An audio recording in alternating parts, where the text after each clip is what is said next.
What's up, tennis fans? Sleepy Pigs here. We got a great semifinal between Lerner Tien and Ben Shelton. Let's take a look at the matchup. Head-to-head here is 2-0 in favor of Lerner.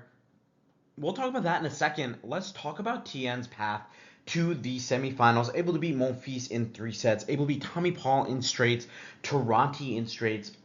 And then a straight set win today against Merida. And guys, this was a good match from Lerner Tien, but let me know what you guys think. I honestly thought that the moment felt a little bit too big for Merida. He came out and he looked pretty good, goes up an early break. Very similar, another slow start from Lerner Tien.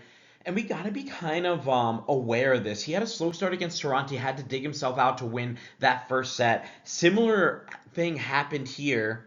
Tien's able to reel off around 5 or 6 games in a row before Marida's able to win another game. And you could tell he was getting extremely frustrated with how he was playing. He was misfiring left and right. Lerner was just being the steady guy, and he noticed that the errors were coming off the Merida racket, so he really didn't have to do anything special. Now, these guys had some ridiculous exchanges between the drop shots and the angles. They were pulling each other left and right. A lot of longer, fun points to watch between these guys. Such a contrast from the earlier match between Hadar and Feast, where those guys are just bullying the tennis ball, and here you got both Merida and Tien are moving themselves around. They're opening the court up. They both play a very different type of game from those other two power players, but still an extremely entertaining match to watch here, and a great win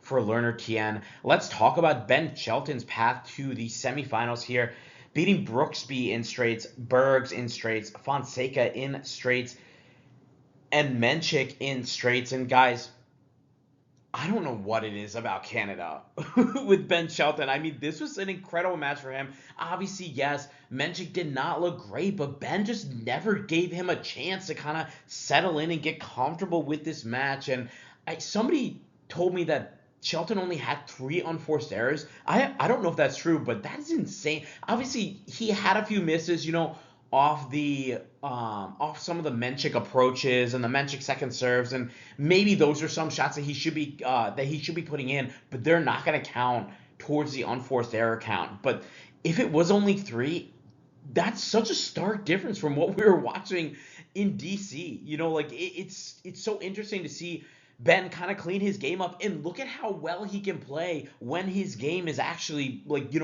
not making all those unforced errors, not digging himself holes, and starting his games down love 30 where he's got to come up with a couple of big serves or big surplus ones to get out of trouble. So this was an impressive win from Ben, and this has got to be a confidence boosting win for him.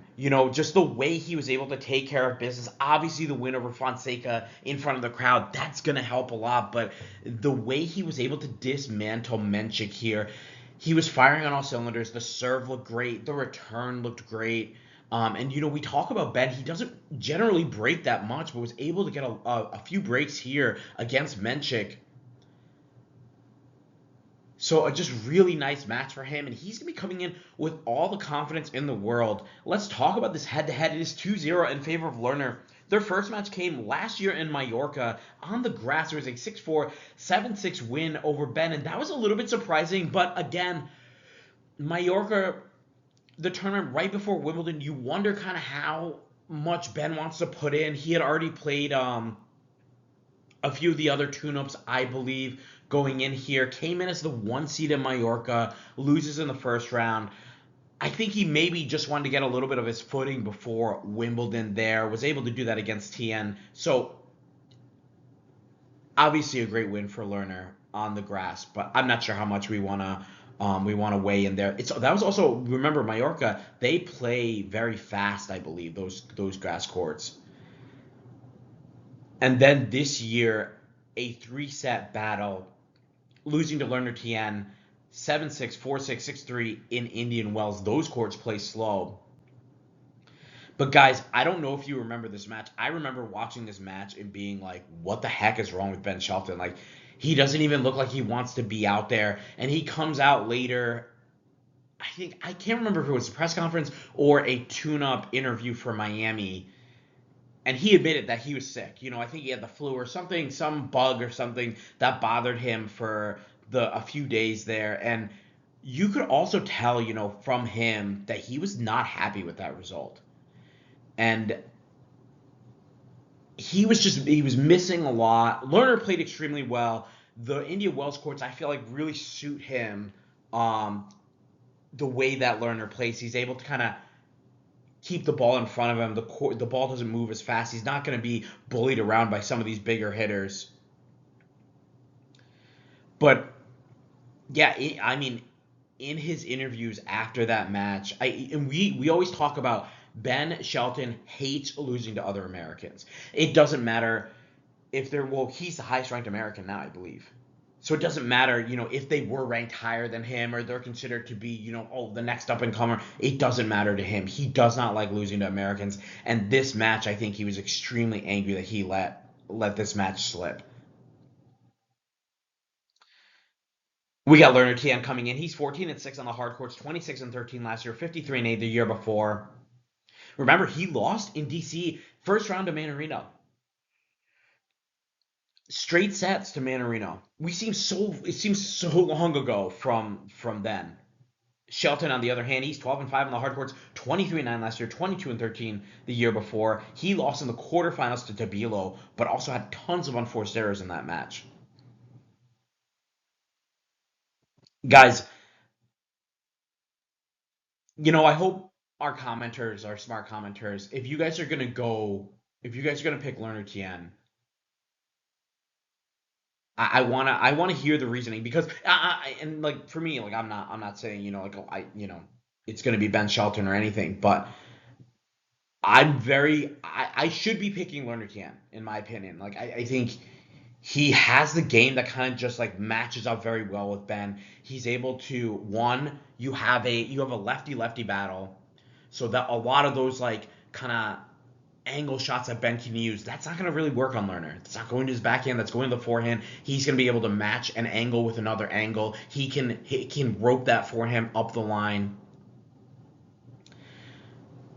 But for me, it's just like those intangibles. You know, Shelton loves rising to the occasion. He's got the revenge factor here.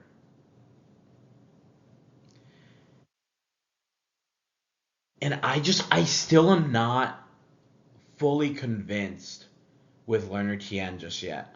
This would convince me.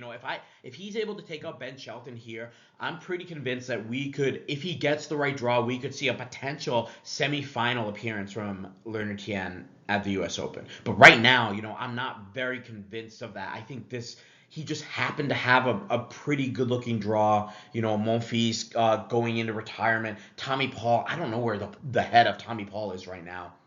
Taranti, more of a clay quarter, rips the forehand and the serve, but that kind of played right into Lerner. And then Marita in his first quarterfinal in Montreal, Tien was able to take advantage of that.